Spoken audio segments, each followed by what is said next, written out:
The farm lay deep in the Bavarian countryside, miles from the nearest village, shrouded in the soft gray mists of early spring. The air was sharp with the lingering chill of winter, though the sun had begun to promise warmth in fleeting, golden bursts across the rolling fields.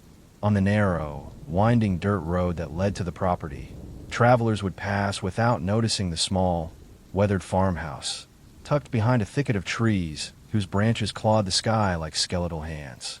To the outside world, it seemed tranquil, almost picturesque, but those who lived there knew better. The Gruber family had farmed this land for generations.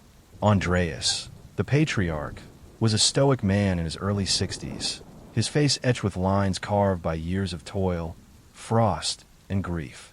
He moved with the deliberate care of someone who had learned that haste was a dangerous companion on a farm where the animals and the land demanded constant vigilance. His wife, Maria, was a frail woman, quieter than her husband, but with a sharp, watchful gaze that missed nothing. Their daughter, Victoria, was in her early 20s, a ghostly presence in the house, tending to chores and the occasional errand in the nearby village. Then there were the children of Andreas's deceased son, Clara, age 9, and Joseph, age 7, who lived with their grandparents after their parents had perished in a carriage accident years before.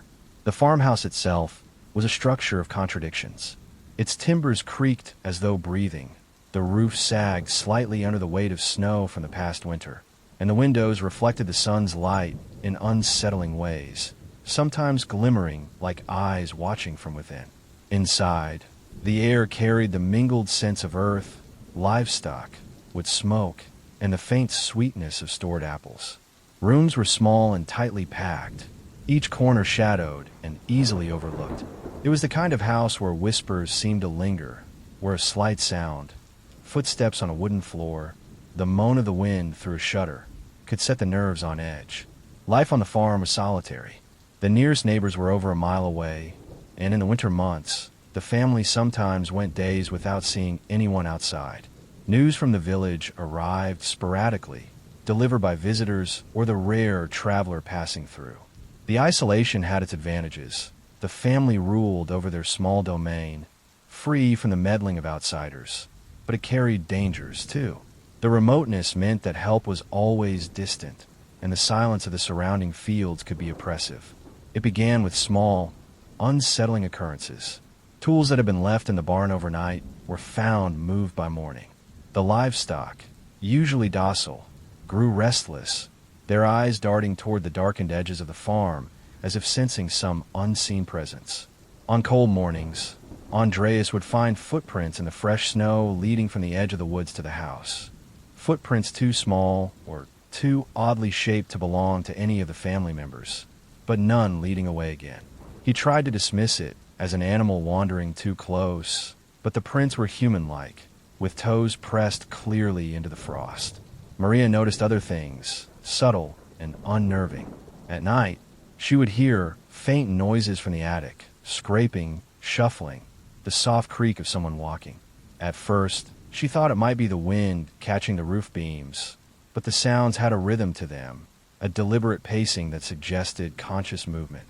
Victoria refused to stay in the main bedroom at night, claiming that shadows lurked along the walls, and that sometimes, when she awoke, she could hear whispers just at the edge of comprehension. When asked who was speaking, she would shake her head, eyes wide with a fear she could not name. Andreas grew increasingly tense. He was a man of practicality, of toil and labor, and such superstition grated against him. But even he could not ignore the strangeness that had begun to envelop the farm. One evening, he discovered the back door unlocked.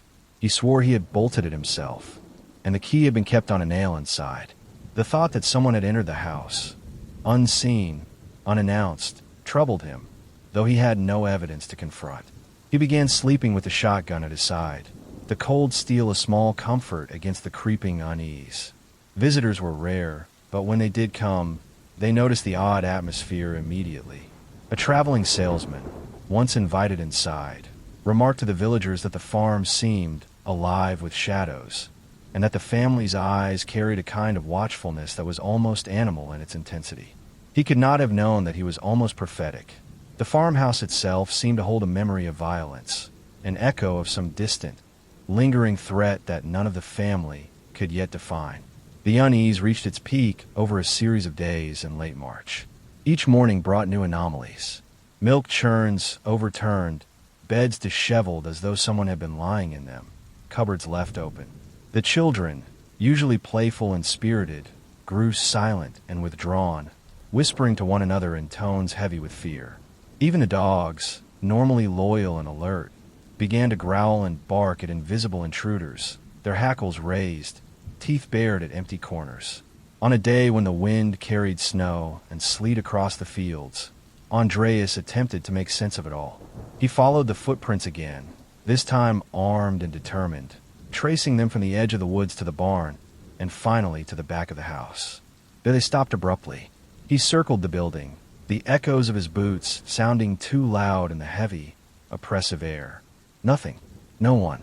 Only the wind, the trees, and the faint sense that they were being watched. Victoria spoke up that evening, her voice trembling. "Grandfather, the man, he comes at night. I can hear him talking to the walls." Andreas frowned, trying to reassure her. But he could not. Even the rational part of his mind, honed by years of labor and solitude, could not dismiss the terror in her eyes. Maria attempted to soothe her daughter, but the fear had taken root. The farmhouse itself seemed to pulse with a presence, an uninvited guest that ignored locks and doors. The villagers began to notice the family's increasing isolation. Letters went unanswered. Errands were left incomplete. Rumors whispered along the roads that the Gruber farm was cursed, that some dark force had taken up residence there. But Andreas dismissed such talk.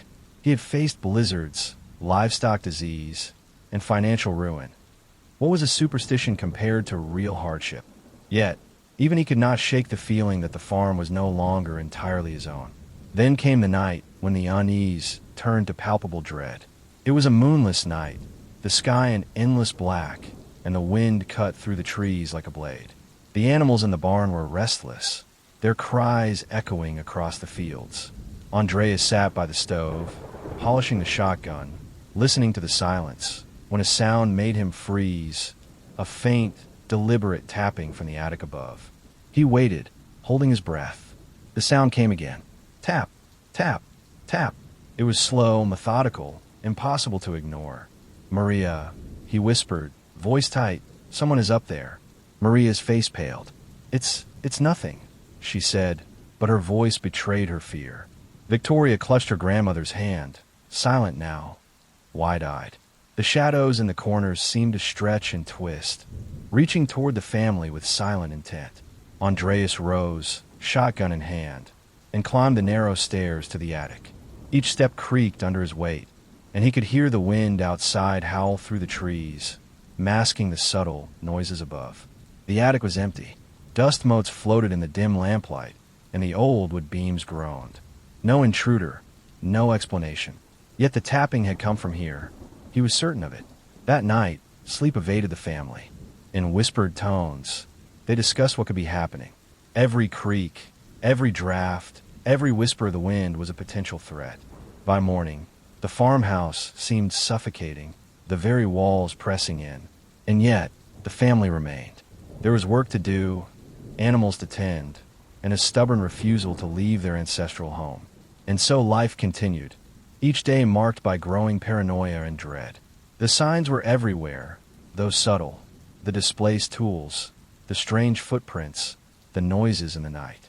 The family was acutely aware, though they could not speak openly about it, that something, someone, was watching, waiting. And in the deepest shadows of the farmhouse and the surrounding woods, a presence lingered, patient and cold, biding its time. The Gruber farm had become a theater of suspense, a place where every shadow whispered secrets and every sound carried a hidden meaning. The family could not yet know the horror that would come, that would turn their home into a tomb. But the air was already thick with anticipation, the calm before a storm that would leave no soul untouched.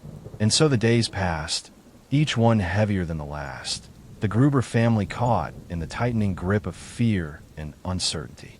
The farm, once a place of work and modest prosperity, had begun to breathe with its own dark rhythm. a rhythm that promised terror in ways no one could imagine. The shadows were lengthening, and the night that would change everything was drawing closer. The evening descended over the Gruber farm like a thick, suffocating blanket. The last of the day's light had drained from the sky, leaving a vast, impenetrable darkness that swallowed the fields and forests surrounding the farmhouse. The wind carried a sharp, metallic bite, rustling the skeletal branches of the trees and sweeping through the farmyard with mournful moans. Inside, the family busied themselves with chores, the comforting routines of milking cows, feeding the pigs, and stoking the wood stove clashing with a gnawing unease that had taken root in the household over the past weeks. Andreas moved with the precision of a man trained to survive. He checked the doors, ensuring each latch held firm, and placed the heavy shotgun within reach, its polished barrel reflecting the dim lamplight. His movements were deliberate, careful, almost ritualistic, as if by performing these routines he could stave off the shadows he felt pressing closer with each passing day. Maria worked in the kitchen, hands trembling slightly as she prepared a simple supper. Victoria helped her, her small face pale in the lantern light, her eyes darting to the windows whenever a branch scratched against the pane. The children, Clara and Joseph, sat huddled on a bench, whispering softly to one another. They had grown accustomed to fear, their innocence corroded by the constant tension in the house. They spoke of noises in the attic, of footsteps that crept across the floor at night, of whispers that came from the walls. Andreas had tried to soothe them, though his own heart beat with a fear he would not admit. By nightfall, the family gathered around the small, flickering stove. The fire cast long, shifting shadows that danced across the walls, stretching into corners where the light barely reached. Each shadow seemed alive, reaching, writhing. The wind outside had grown stronger, howling through the trees like some restless spirit, rattling the shutters and shaking the doors. The family listened, straining to hear over the storm, over the wind, over the low moans of the livestock in the barn.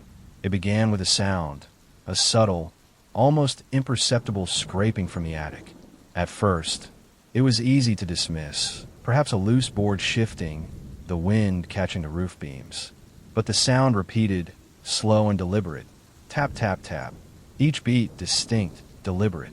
Victoria stiffened, her hand gripping Maria's arm. The children froze, eyes wide.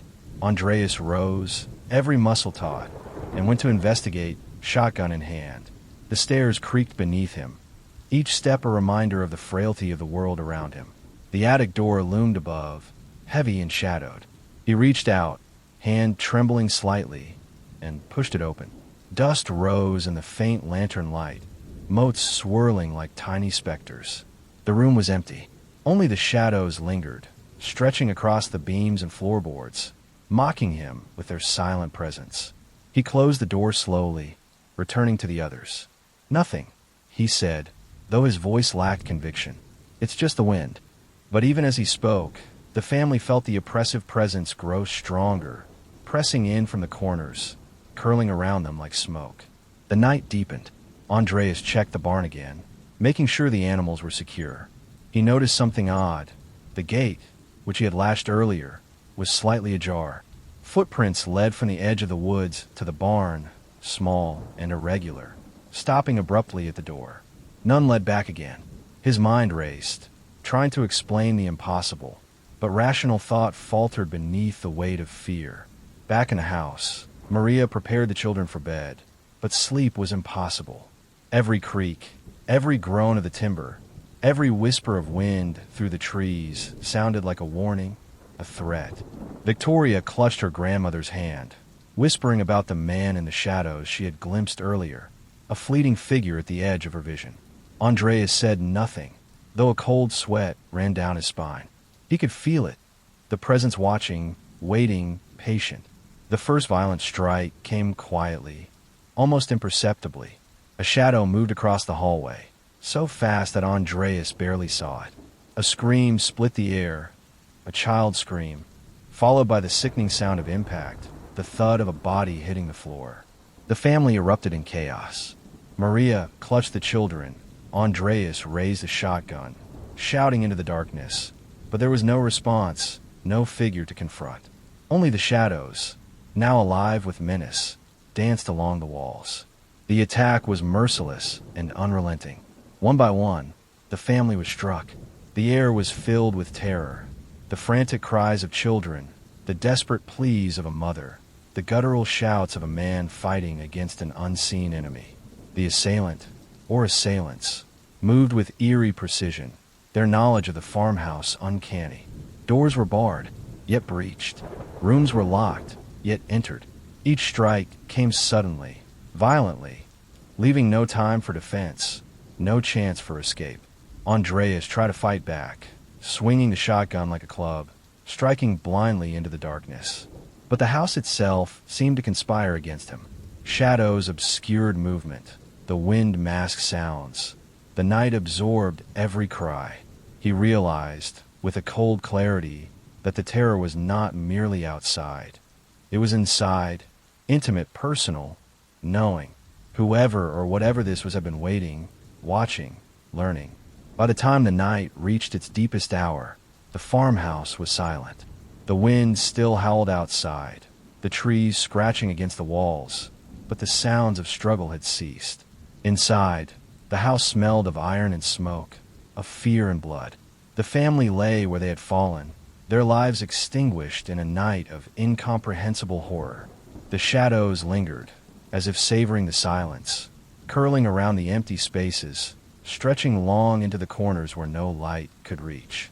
Outside, the snow had begun to fall again, delicate flakes drifting down onto the fields, blanketing the footprints, erasing the evidence of the visitor, or visitors, who had brought death to the Gruber farm.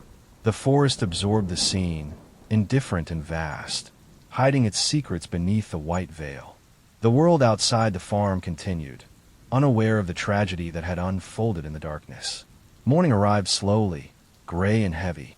The village noticed the absence of the Gruber family. Days passed without word. Concern turned to suspicion, and eventually, a search party was formed. The approach to the farm was cautious, each member tense with a sense of unease they could not explain. When the farmhouse came into view, the signs were already apparent. The door slightly ajar, the snow around the entrance disturbed, an unnatural stillness that pressed down upon the searchers. Inside, the horror revealed itself fully. The family lay where they had fallen, the violence of the previous night stark and incomprehensible. Every room carried the stench of death, every corner a tableau of terror. There was no sign of struggle beyond the initial strikes, no indication of robbery or motive beyond the raw, inexplicable savagery. The footprints in the snow outside matched none of the searchers' own, and none led away from the house. It was as if the night itself had swallowed the perpetrator, leaving nothing but the echoes of screams and the finality of death. The villagers whispered of curses, of ghosts, of ancient grudges buried in the soil of the land. Yet, even as speculation spread, the truth remained elusive. Who had done this? Why had they chosen the Gruber family? And most chilling of all, was the presence that had stalked the farm truly human, or something older, darker, lurking at the edge of comprehension?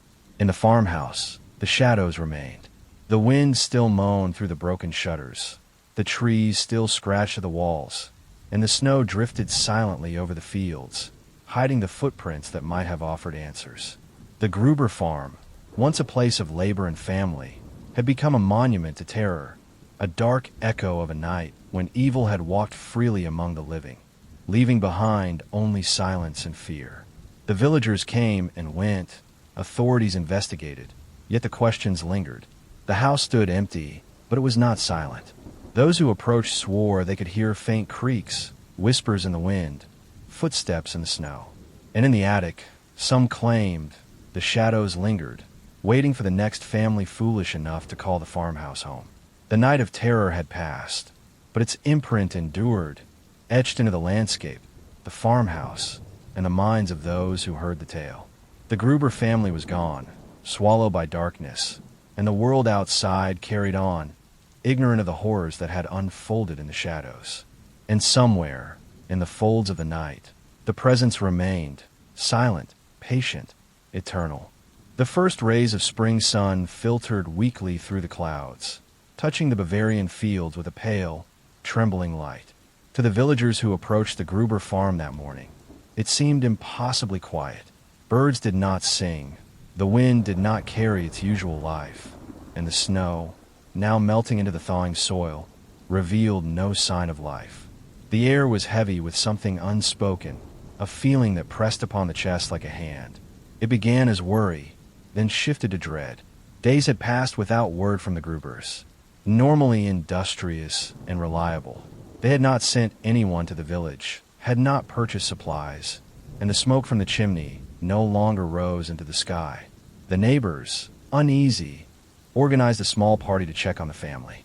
Their horses trotted nervously along the road, ears flicking to the silent trees, shadows of their riders stretching long in the morning sun. When they reached the farmhouse, the unease intensified. The back door was ajar, moving slightly in the breeze, though no human hand had opened it. The snow outside was disrupted, flattened in places, but the tracks were inconsistent, small, and jagged.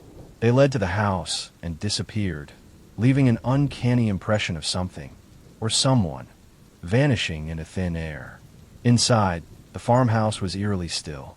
Dust floated in the sunlight, settling on the cold, worn furniture. A faint smell lingered in the air. Iron, smoke, and something more subtle, something the villagers could not name but recognized instinctively as wrong. The first room they entered revealed the horror. Andreas, Maria, Victoria, Clara, and Joseph lay as if frozen mid-movement. The evidence of violence was immediate. The walls, the floors, the chairs, the stove, all bore witness to a night of unimaginable terror.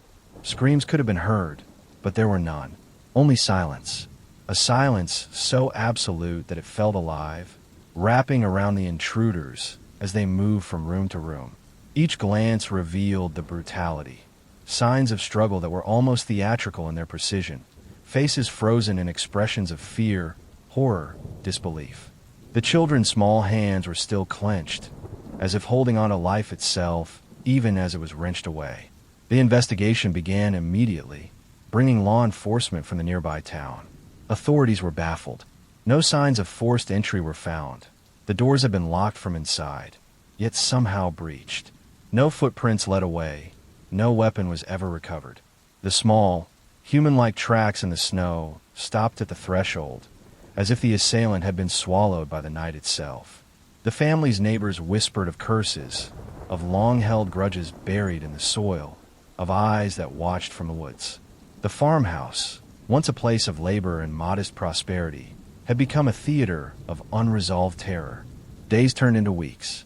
The villagers returned to their routines, but the shadow of the Gruber farm lingered.